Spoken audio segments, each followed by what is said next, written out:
নমস্কার বন্ধুরা, আমি রিনা কিচেনে সবাইকে স্বাগত জানিয়ে শুরু করব আজকের ভিডিও। আজকের ভিডিওয় আবার একটা রেসিপি নিয়ে চলে এলাম আপনাদের সামনে। আজকের রেসিপি হবে পটল পোস্ত।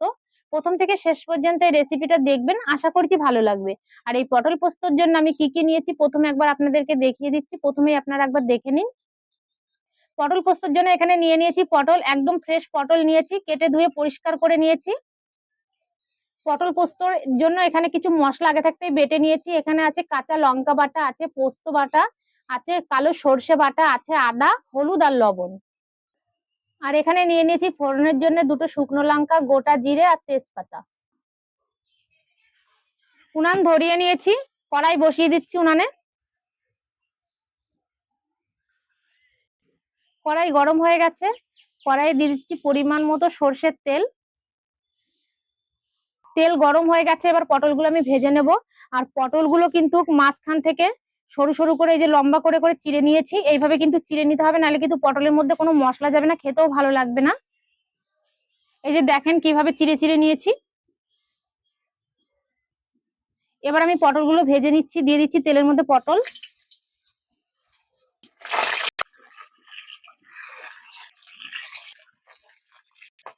পটলের মধ্যে এবার আমি দিয়ে দিচ্ছি হাফ চামচ লবণ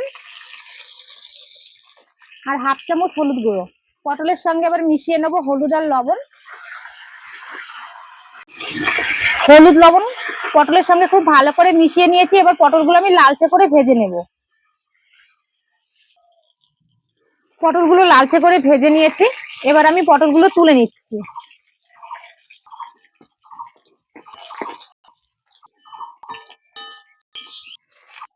এবার ফোড়নে দিয়ে দিচ্ছি একটা তেজপাতা, শুকনো লঙ্কা আর গোটা জিরে।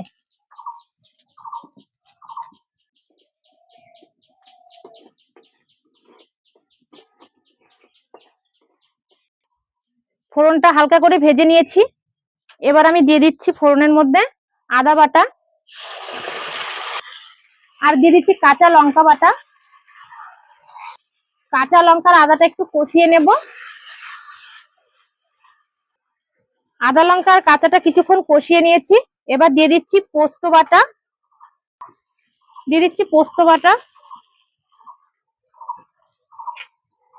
আর দিয়ে দিচ্ছি সর্ষে বাটা। সর্ষে আর পোস্তটাও আদার সঙ্গে আর কাঁচা লঙ্কার সঙ্গে কষিয়ে নেব। পোস্ত আর সর্ষে বাটা দিয়ে আমি কিছুক্ষণ কষিয়ে নিয়েছি, এবার দিয়ে দিচ্ছি পরিমাণ মতো লবণ আর হলুদ। দিয়ে দিচ্ছি পরিমাণ মতো লবণ, পরিমাণ মতো হলুদ, মিশিয়ে নেব মশলার সঙ্গে। হলুদ আর লবণটা খুব ভালো করে মিশিয়ে নেব। এবার আমি মশলার মধ্যে দিয়ে দিচ্ছি পটল। পটল দেওয়ার পরেও কিন্তু আমি 1 থেকে 2 মিনিট কষিয়ে নেব মশলার সঙ্গে।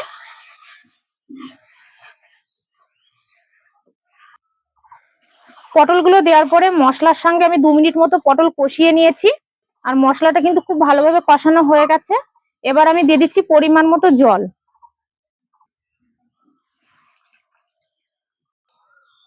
পরিমাণ মতো দিয়ে দিয়েছি জল, এবার উপর থেকে ঢাকনা দিয়ে ঢেকে দিচ্ছি। এবার ঝোলটাকে খুব ভালো করে ফুটিয়ে নেব। আমি ঢাকনা দিয়ে 3 থেকে 4 মিনিট ঝোলটাকে ফুটিয়ে নিয়েছি, এবার ঢাকনা তুলে একবার দেখে নিচ্ছি। একটু নাড়াচাড়া করে দেব। পটল পোস্তটা আমার প্রায় হয়ে এসছে, এবার আমি উপর থেকে একটু কাঁচা তেল ছড়িয়ে দেব। দিয়ে দিচ্ছি কাঁচা তেল। এই উপর থেকে কাঁচা তেল কিন্তু নামানোর আগে দিলে পরে দুর্দান্ত একটা সেন্ট আসে, আর খেতেও কিন্তু অসাধারণ লাগে। আমি আবারও ঢাকনা দিয়ে ঢেকে দেব।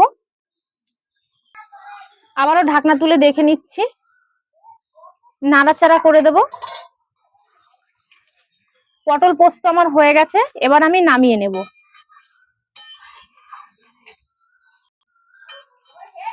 এবার আমি নামিয়ে নিচ্ছি। রেসিপিটা আমি একটা থালার মধ্যে নামিয়ে নিয়েছি বন্ধুরা। আর এইভাবে কিন্তু বাড়িতে একবার পটল পোস্ত বানিয়ে দেখতে পারেন, গরম গরম ভাতের সঙ্গে কিন্তু অসাধারণ খেতে লাগে। আমাদের আজকের পটল পোস্ত রেসিপি যদি আপনাদের ভালো লেগে থাকে বন্ধুরা, ভিডিওতে লাইক করবেন, কমেন্ট করে জানাবেন আজকের রেসিপি আপনাদের কেমন লাগলো। ভিডিওটা সবার কাছে শেয়ার করবেন, চ্যানেলটিকে সাবস্ক্রাইব করে আমার পাশে থাকবেন। ভিডিওটা আমি এখানে শেষ করছি, আবারও দেখাবে নতুন একটা ভিডিওর সঙ্গে। ভালো থাকবেন, সুস্থ থাকবেন।